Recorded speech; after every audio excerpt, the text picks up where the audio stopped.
po natin sa Joshua 24:14 hanggang 15.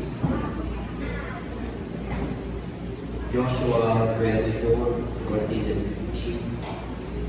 Amen. Sabi po, "Now fear the Lord and serve Him with all faithfulness. Throw away the gods your ancestors worshipped beyond the Euphrates River and in Egypt, and serve the Lord." Verse 15. "But if serving the Lord seems undesirable to you, then choose for yourself this day whom you will serve, whether the gods your ancestors served beyond the Euphrates, or the gods of the Amorites in whose land you are living. But as for me and my household, we will serve the Lord." Tayo po'y manalangin. Ang namin makapangyarihan sa lahat, maraming salamat po, Panginoon, sa mga pagpapala, pag-iingat at patuloy po pinagkakaloob po sa amin. Tago mo nga po ako sa iyong likuran at huwag po makita ang aking karamihan, kundi po ang makita ang katotohanan ng iyong salita at ang kapangyarihan. Maraming salamat po na mapapala po ang service namin, ang year-end service namin ito, at kayo po ang mapapangyayan. Maraming salamat po ito po sa mga dalangin sa pangalan po ng Panginoon Yeshua Christ. Amen.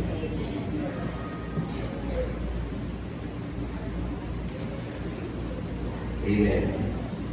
Doon po sa Pinas, panahari na po tayo. Amen. Habang hinihintay po natin yung ating presentation. Wala naman po, pagkiyaya, unahan na po natin. Ano po. This is a 10 minutes message. Ano po.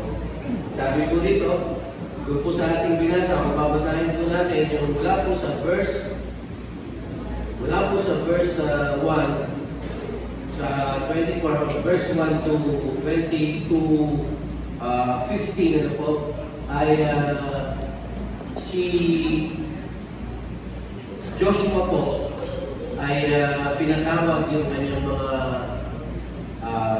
mga lipig, ano po, mga pamilya, bawat pamilya pinatawag po ni Joshua. At pinaalala sa kanya ni Joshua kung ano yung ginawa ng ating Panginoong Yahweh sa buhay nila. Ano po ba?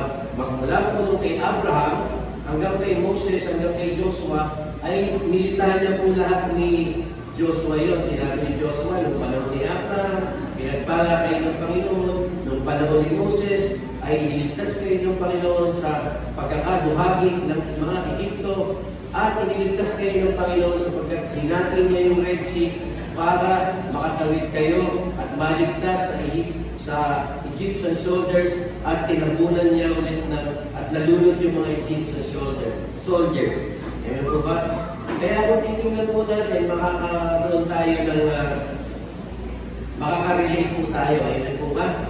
Amen. So, next na. Sige, pwede na. Next na.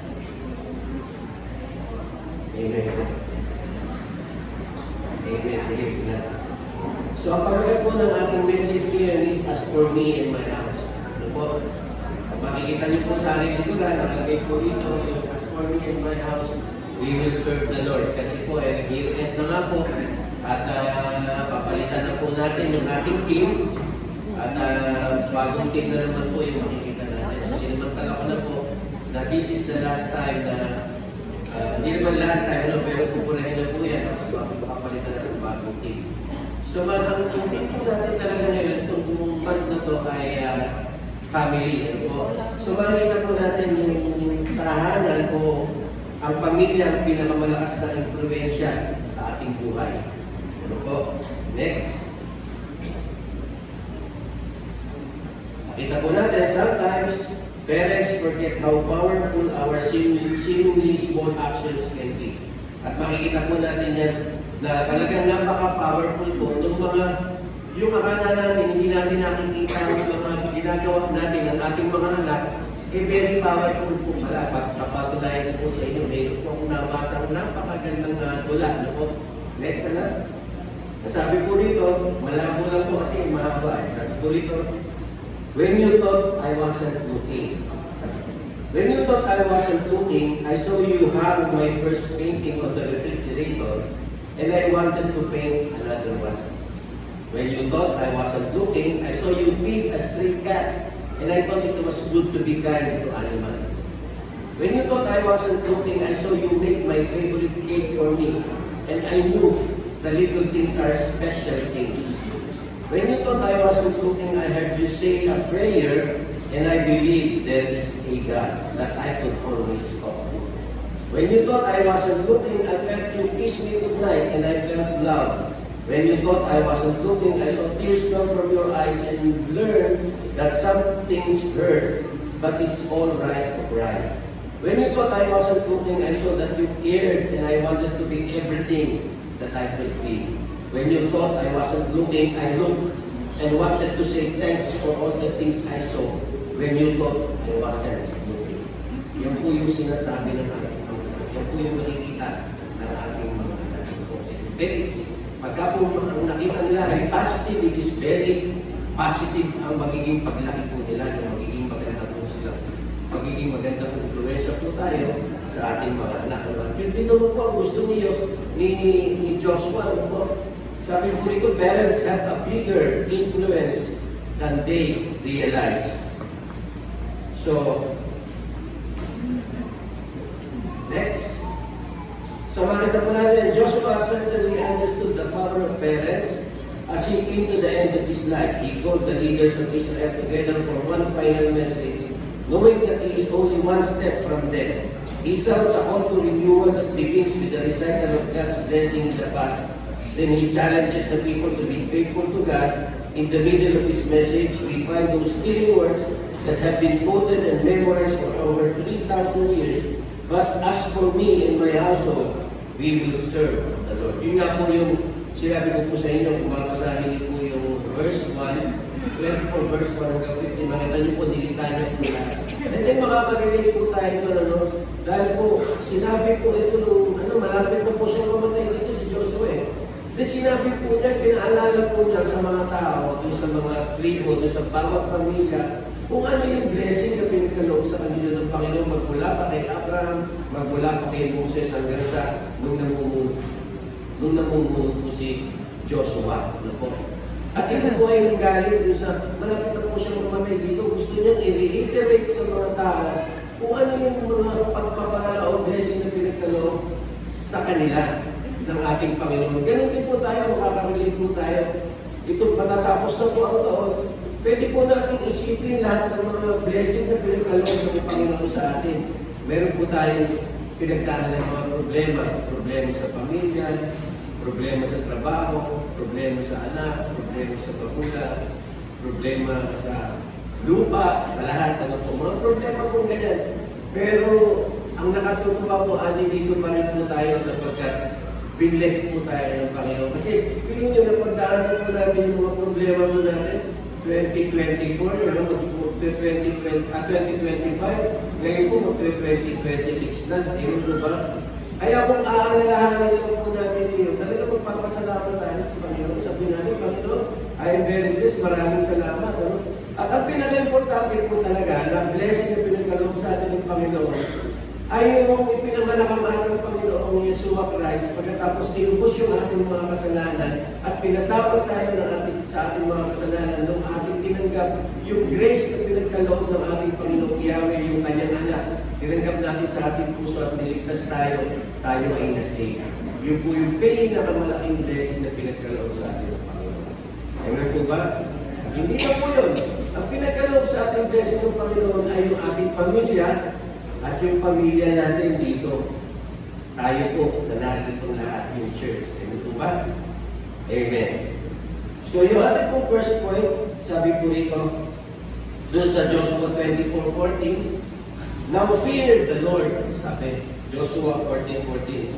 When we think about the fear of the Lord, many people get the idea of clinging in terror. The biblical concept is much broader than that. Fearing the Lord means having such a deep respect for God that we want to please Him in all we do. One writer says it refers to the inner devotion that causes us to honor God. So pagka po sinabing fear of the Lord, hindi po ibig sabihin takot tayo sa Panginoon. Hindi po, ibig lang po sabihin nito ay meron po tayong deep meron po tayong pagpapahalaga sa Panginoon na malalim. na dahil dun sa pagpapahalaga na yun natin sa ating Panginoon, gusto natin lahat ng ginagawa natin ay ma-please natin ang ating Panginoon Yeshua. Amen po ba? Sa lahat ng ating ginagawa, gusto natin ma-please ito. At dahil nagkakaroon tayo ng malalim na debosyon sa ating Panginoon, para i-honor natin siya, bigyan natin siya ng honor para mag-glorify ang kanyang pangalan. Amen po ba? Ngayon, paano natin magagawa yun? Ayan po ba? Paano natin magagawa yun? Paano natin i-honor God? Sabi po rito sa first, teaching my family to worship God. So, gusto natin i-worship ang Panginoon kasi meron tayong deep respect sa Kanya. Ano? At gusto natin i-honor siya. Kaya nga pagka tayo nakatayo rito, tayo ay umaawit. Ano po ginagawa natin? Tinataas natin yung ating kamay. Amen?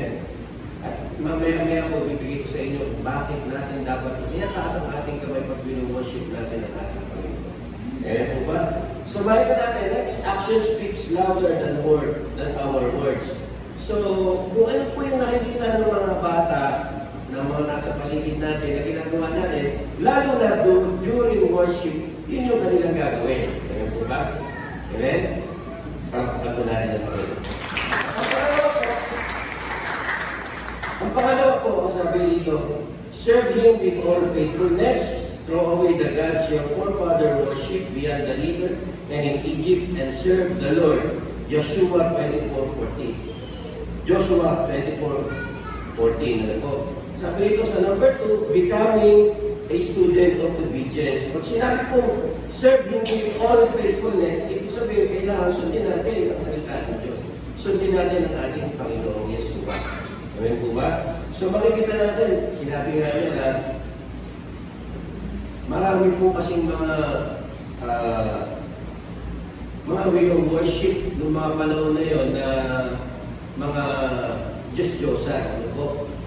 At kung naaalala niyo po, nung si Moses kinuha yung Ten Commandments doon sa Mount Sinai, yung pagbaba niya, gumawa na sila ng golden calf at yun na yung sinamba nila. Makaka-relate po tayo dito. Makaka-relate tayo dahil tayo marami ding Diyos-Diyosan. Minsan na nagiging Diyos-Diyosan natin, minsan trabaho natin. Minsan nga, pamilya din natin, nagiging Diyos-Diyosan natin. Kaya po ba? At minsan yung mga bagay na mas inuuna natin kaysa sa ating Panginoong Yeshua, yung nagiging Diyos-Diyosan natin. Amen? At minsan, sasabihin natin, okay lang. Kasi maintindihan mo ng Panginoon. Pero sabi ng Panginoon, maging obedience tayo sa Kanya. Sabi ng Panginoon, unahin po na natin siya. At lahat ng bagay ay magkakaroon sa atin. Yun yung favorite ni Boy. Ngayon, sa ating pong panghuli, sabi dito, choosing daily to serve the Lord. But as for me and my household, we will serve the Lord. This is one of the most famous statements in the Old Testament, and rightly so because it expresses the heart of a great spiritual leader. And the end of his life, in these simple words, we find the will of God expressly stated, we are to serve the Lord, and we are to do everything in our power to see that our family follows our example. So makikita po natin na kailangan po natin mag-serve sa ating Panginoon upang makita ng ating mga susunod na henerasyon, ng ating mga anak, yung kung ano yung ginagawa natin na nakikita sa atin, paano tayo mag-worship, paano tayo sumunod sa ating Panginoon, paano tayo mag-serve sa ating Panginoon with reverence, with fear, with love, ay makikita po yun ng ating mga anak, nasusunod ng mga henerasyon. Gusto po ba natin na pag umaawit po tayo rito, hindi na po sila magtataas ng kamay? Gusto po ba natin na pagka tayo ay naghihingi ng altar call, hindi na sila susunod para manalangin dito sa harap ng altar? Anong sabihin nila, KJ na. Bakit? Bakit hindi na nila gagawin yun kung hindi natin yung ginagawa? Tinuturo natin sa kanila yung mga bagay, paano natin i-worship ang ating Panginoon. We are worshiping our Lord in spirit and in truth. At malalim na bagay yun, ikaw lamang nakakaalam kung paano mo susundin ng Panginoon in worship and in truth. Paano natin siya i-worship in spirit and in truth. Napakalalim nun, ikaw nakakaalam nun ng Panginoon. Pero ang makikita ng mga nakapaligid sa iyo ay kung paano mo i-worship ang Panginoon sa pamamagitan ng pagpapakita kung paano mo ini-worship ang Panginoon dito sa ating church. Amen? Dahil yun yung nakikita ng mga tao na paligid sa atin. Sabi ko nga sa inyo, hindi tayo dapat magpakalalim-lalim. Sapagkat yung maliit na bagay na nakita ng mga bata sa atin, yun yung kanilang susundin. Nakita nyo yung binasa natin, when you thought I wasn't looking. Kala natin hindi sila nakatingin, pero nakatingin pala sila. Kaya pagka umaawit po tayo dito sa pag-worship na po, pag umaawit tingnan, pumunta po kayo sa likod. Bungi po. May nakataas, may nakagano'n. Susunod niya, sa next generation, wala na. Wala na magtataas ng kamay. Dahil hindi tayo naging, hindi natin sila tinuruan how to worship. Hindi tayo naging student of obedience. At hindi natin talaga sinuserve. Hindi tayo talaga nagsiserve sa ating Panginoon. In spirit. So, ulay-ulayan po natin yung ating year-end message. Ayan yung sinasabi ng Panginoon. As na kung tinanong po tayo, kahit sino magtanong sa atin, pwede po natin sabihin sa kanila, mata sa mata, as for me and my house, I will serve.